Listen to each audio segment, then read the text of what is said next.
Good afternoon. Today I'm going to be reviewing the Vaer R1 USA Rally Chronograph.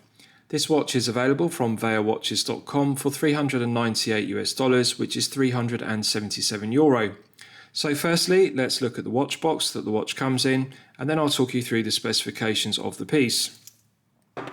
So the watch comes in a cardboard watch box, which is protected by this white cardboard outer sleeve you remove. And as you can see, the lid to the cardboard watch box has Vaer on it. You remove the lid, and inside we have two more cardboard boxes. One contains the head of the piece, which already has the vintage rubber tropic style strap fitted to it, and as an alternative to the rubber strap we have an oyster style bracelet which I have fitted to the head of the piece, but I'll also show you the strap. There's a ribbon beneath the two cardboard boxes, and that makes it easier to pull them out because they are a snug fit inside the base of the watch box. Now first I'm going to give criticism to Vaer because this is €377. It's acceptable to use the default option of a cardboard watch box with low tier pieces costing €100, but at €377 there needs to be a better quality watch box, either a travel case made from genuine leather or PU leather, or alternatively a plastic watch box with a hinge lid. Cardboard boxes are suitable for low tier €100 pieces, but not €377. So with regards to the items you get with a watch, it comes with a Vaer sticker. This is the vintage rubber tropic style strap that comes to the watch, so I'll show you both halves. As you can see, mesh formation to it, and it's got a grid formation, fully perforated as per vintage tropic straps. The holes allow for sweat and perspiration to wick away from the wrist, and they also dry out very quickly if the watch has been in water, because the water can wick away through the holes, the perforations. So nice textured finish to the top side and underside. It feels stiffer than silicone rubber. It feels more like fluorine rubber, but that's an indication it's going to be durable and last for a good length of time. And I'm pleased to see quick release stainless steel spring bars rather than conventional spring bars, because that makes it easy to exchange the bracelet for this rubber strap without a spring bar tool. On the buckle and tang side we have two sliding keepers, and again it has a textured finish to the top side and underside, 20mm, and we have a solid 316L grade stainless steel buckle and tang. As you can see, brushed satin finish to the top side, underside and flanks. No sharp edges, no sharp corners, but it's a light gauge of 316L grade stainless steel. I would like to see a thicker gauge of 316L grade stainless steel used, although the brushed satin finishing is done well. Beautiful luster to it, and it's engraved to a good standard with the Vaer logo on the buckle. So on the underside to the lid we get two cards which I'll show you. So this one says Vaer on the front, and on the reverse it's the certificate of assembly. So I'm pleased to report that all Vaer watches are covered by a 2-year international guarantee, which is very good. And this certificate of assembly confirms that this piece, the R1 USA Rally Chronograph, is assembled in America. Some Vaer watches are Swiss made, some of them are American assembled, and this one, the R1 USA Rally Chronograph, is American assembled, so this certifies that. And I'll show you the other card. So this one has a QR code, and it's titled Get Started with Your Vaer Watch. So you simply use your Android or iPhone to scan the QR code, and that will download the owner's instruction manual and give you instructions on how to use the movement used in the piece, which is the Seiko VK63 Mecha Quartz. And on the other side it invites you to help spread the word of Vaer, and this is from Ryan Torres and Reagan Cook, the co-founders of Vaer. So with regards to the specifications of the piece, we have a 40mm case diameter, we have a lug-to-lug measurement of 48mm, a thickness of 13.2mm, and a lug width of 20mm. The oyster style bracelet tapers from 20mm at the lugs down to 16mm at the flip lock clasp, and as you can see the flip lock clasp is signed with Vaer to a good standard with it engraved on the clasp. Light gauge of 316L grade stainless steel, but we do have 4 micro adjustment holes, which is adequate. But this is a disappointment because at €377 one would expect a heavier gauge of 316L grade stainless steel.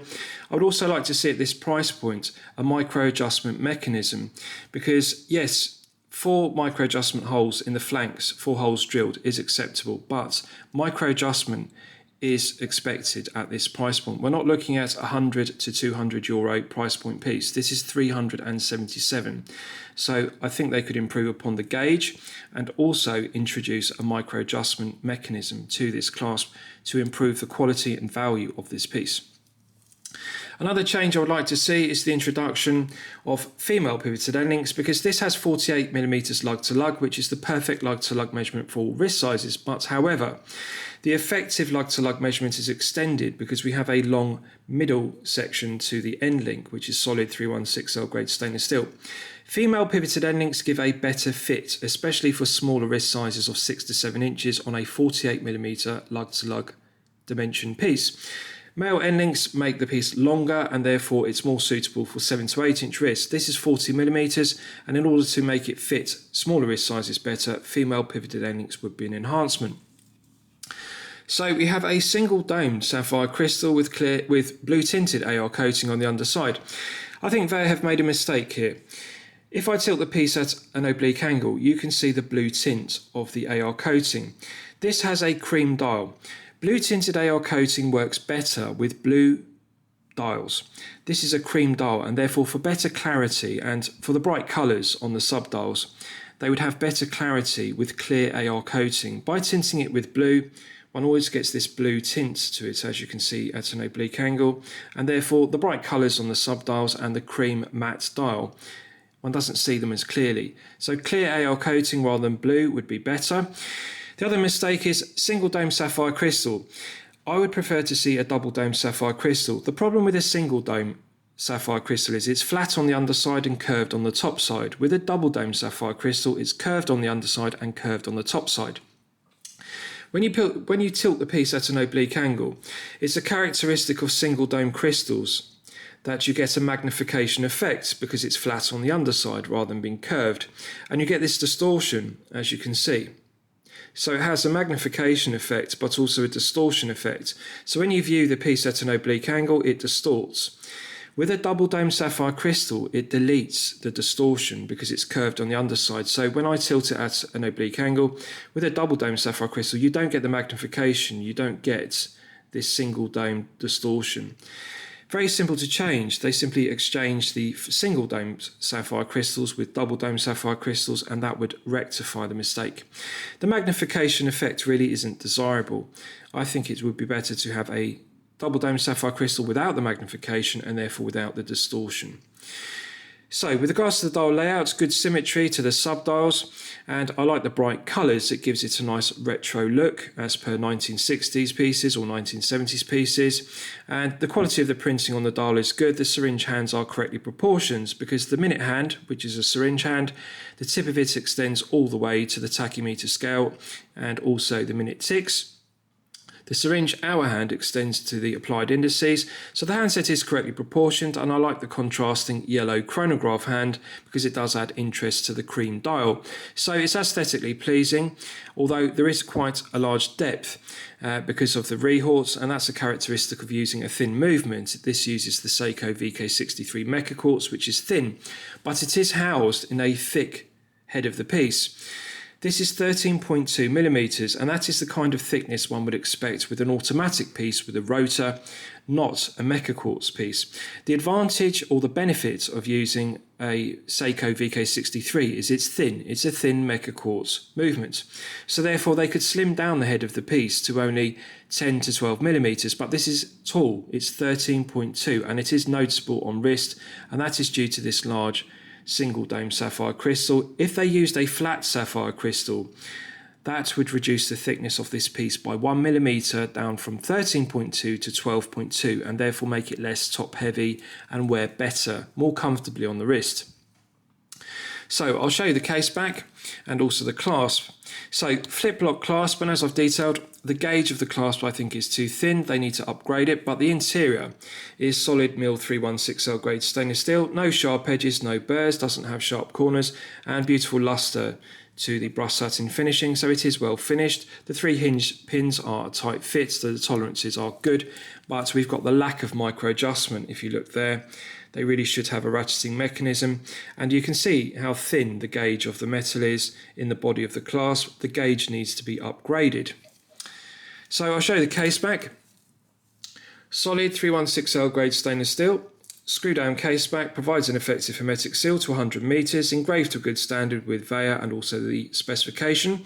It's got a curved bubble back profile to it, but the centre section is flat and low profile, and 100 meters is strong specification of water resistance for a chronograph piece. 50 meters would be acceptable. So solid end links are a good tight fit to the head of the piece, and I'm pleased to see quick release stainless steel spring bars used rather than conventional spring bars, because that negates the need to use a spring bar tool in order to exchange the oyster style strap for the rubber tropic strap included. So the end links are a good fit, but however I would prefer to see female pivoted end links as I've detailed, because the centre section of the male end links is quite long and that extends the 48mm lug to lug. So we've got two pushers which have knurled collars, but they're not screw down pushers despite the look. Again, this is something I would like to see Vaer upgrade. They have 100 meters of hermetic seal, which is good, but they look like screw down pushers with the knurled collars, but they're not. They're simply regular pushers. And really, there's no point in having a screw down crown if you're not going to also have screw down pushers. They all provide 100 meters, but if you're going to use a screw down crown rather than a push pull crown on a chronograph, you should also use screw down pushers to match, because screw down pushers offer a better hermetic seal than regular pushers. So they do look like screw down pushers aesthetically, but they're not. So let's test the chronograph complication. So this uses the Seiko VK63. Pressing the top pusher activates the chronograph, and you can see the contrasting yellow chronograph hand begins to tick around the dial. Pressing the top pusher again stops the chronograph. Nice medium resistance, which is a characteristic of the Seiko VK63 Mecha Quartz. It's a good, solid, reliable, well-proven workhorse Mecha Quartz chronograph. Pushing the lower pusher will activate the reset, and you'll see the second hand will begin to fly back to 12 o'clock. So resets bang on 12 o'clock. The alignment is correct, as one would expect with a Seiko VK63. So the chronograph complication works well, but I would prefer to see screw down pushers. Let's test the screw down crown execution. It's got a domed cap to it, which is concentric CNC lathe tool machined and engraved to a good standard with high definition Vaer. The emblem is engraved well. No sharp edges, no burrs, and it's got a knurled finish to it, as per the pusher collars. So let's test unscrewing the crown. It feels smooth. It's not silky smooth, but it is acceptable. So the VK63 pops out the crown when it's fully unscrewed. Now, the negative of using a VK63 in this piece is there is no date complication. We don't have a date window. For example, at 4 o'clock, we could have a date complication in between the 3 and 6 subdials. But the date wheel is still present beneath the dial. So in the first click position, it's the date setting position. And when you rotate the crown in the first click, you can feel the date wheel clicking over because it has a quick set complication with the VK63. So one can feel the dates clicking over. It's got that phantom date setting position. It's a shame because we don't have a date on the dial of the watch. Pulling it out to the second click position is the time setting position. And if you look at the 6 o'clock subdial, you can see the contrasting red second hand has now stopped dead. So it's possible to set the time precisely to the second. So nice light resistance in the gearing to the VK63. It feels very smooth, both clockwise and anti-clockwise. It's an absolute pleasure to set the time. And pressing it back in, it's got a nice positive click. And you'll see the subdial at 6 o'clock with the red second hand begins to tick around the subdial once again. So let's test screwing it back down. Immediate thread pickup. The threading does feel smooth. There's a good interface between the internal thread of the screw down crown and the external thread of the stainless steel crown tube. So the meshing and interface is good. The quality control is good. It does feel smooth, although one can feel some friction in the threading, and therefore there is room for improvement to make it silky smooth, but it is acceptable.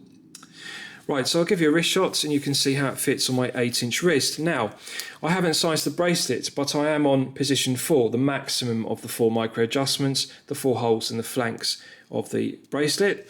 And I'm pleased to report it easily fits my 8-inch wrist. So this will fit up to an 8.5-inch wrist with no difficulties whatsoever. It is suitable for collectors with a larger wrist of 7 to 8 inches. So nice wrist presence from the 40mm head of the piece, and as you'll know from my previous reviews, I consider 48mm to be the sweet spot. That is the perfect lug to lug measurement, regardless of whether you have a 6 to 7 inch wrist or a 7 to 8 inch wrist respectively. 40mm is a good wrist size, as a good head of the piece size for all collector's sizes. If you have a 6 to 7 inch wrist, this will fit, and if you have a 7 to 8 inch wrist, 40 gives wrist presence. It does have a feeling of heft because it is 131 grams with all the links in the oyster style bracelet, and I like that. It feels like a heavy, solid piece, and it's just the right amount of wrist presence. It doesn't feel too large, but it does have wrist presence. The negative is it's tall because of this single domed sapphire crystal, and 13.2 really is unacceptable for a chronograph piece with a mecha quartz movement. If this had an automatic movement with a rotor, you would say yes, 13.2 is acceptable, but it could easily be slimmed down to 12.2mm. They could reduce the thickness, as I've detailed, by using a flat sapphire crystal, or alternatively a double dome sapphire crystal. They could reduce it by 1mm from 13.2 down to 12.2 because the case back is flat. So the screw down case back isn't the problem. It's not a bubble back case back making it tall on wrist. The problem is this crystal and the flanks. If you look at the flanks to the case, you can see they are slab sided. They're too tall. They need to be reduced by 1mm. This does not need to be so thick. The rehort beneath the single dome sapphire crystal is deep, so that means the dial sits deep below the single dome sapphire crystal. And again, this is a negative. If you use a single dome sapphire crystal, it means the underside of the crystal is flat, and therefore that reduces the clearance to the hands. So you need to recess the dial deeper into the head of the piece in order to give adequate clearance, because otherwise the chronograph second hand will foul the underside flat single dome crystal. With a double dome sapphire crystal, it's curved on the underside, so therefore there's more clearance for the handset. The hand stack height can still be tall, but it means the dial doesn't need to be set so deep. You don't need to have this abhorrent deep rehort. The rehort can be slender. The dial can be close to the crystal, which improves the clarity, and it's just a better execution. Flat sapphire crystal or double dome sapphire crystal. A deep rehort is not aesthetically pleasing, and a single dome. If you look at the distortion, when I tilt the piece at an oblique angle, the distortion is notable, and it's simply due to it's having the single dome sapphire crystal, and the deep rehorts means the dial sits too far away from the flat underside, and you get this magnification effect. It's like looking at the dial through a magnifying glass which distorts. So poor quality due to that error. But having said that, the wrist presence is good. It's just a shame about the male end links, because the female pivoted end links would pull the end link in the bracelet more snug to the wrist, because we do have a gap underneath the tips of the lugs, and the end link is also gaps underneath. They could reduce that with female pivoted end links. So it's a simple change, but it would enhance the fit, particularly for collectors with a smaller wrist of 7 to 8 inches respectively. Right, so let's do a Lume test, and we'll see how the Lume performs when it's charged up to the absolute maximum. So as always, I'm going to use my 100 UV LED torch to charge it up to the absolute peak. Right, so that's now fully charged, and as you can see, we have two types of superluminova used here, C3 and BGW9 superluminova. I personally dislike watches that use the two different types of lume, green and blue. I think that they should be monochrome. I prefer watches to simply have BGW9 throughout or C3 superluminova throughout, either blue or green, but not both. But what we're looking at here is a mixture, because the dots around the chapter ring are dots of green C3. But on the applied indices and the syringe hands, we've got BGW9. This is subjective. Some collectors like the combination of C3 and also BGW9. They like to see some blue lume and some green lume on a watch, but I prefer monochrome. I like one or the other, but not both. But on a positive note, you can see there's clearly 5 to 6 layers on the syringe hands of BGW9, and the printed indices also have 5 to 6 layers because they're glowing brightly.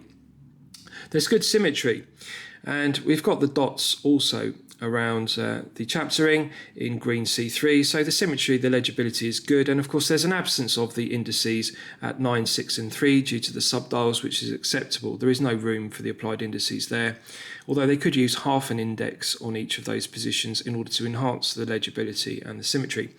So the BGW9 and the C3 are glowing brightly, and they are continuing to glow for a good length of time. But however, there is a slight colour tone mismatch of the BGW9 on the syringe hands and the applied indices, and that is due to more layers of BGW9 being applied to the hands rather than the applied indices. So they could improve upon the brightness match, because the hands are glowing whiter, they're glowing brighter than the indices. So there is a difference in the number of layers being applied. So I think they could refine that and improve the QC of that. Right, so let's discuss the movement used. So this uses the Seiko VK63 Mecha Quartz. It's a reliable, well-proven workhorse Mecha Quartz chronograph made in Japan.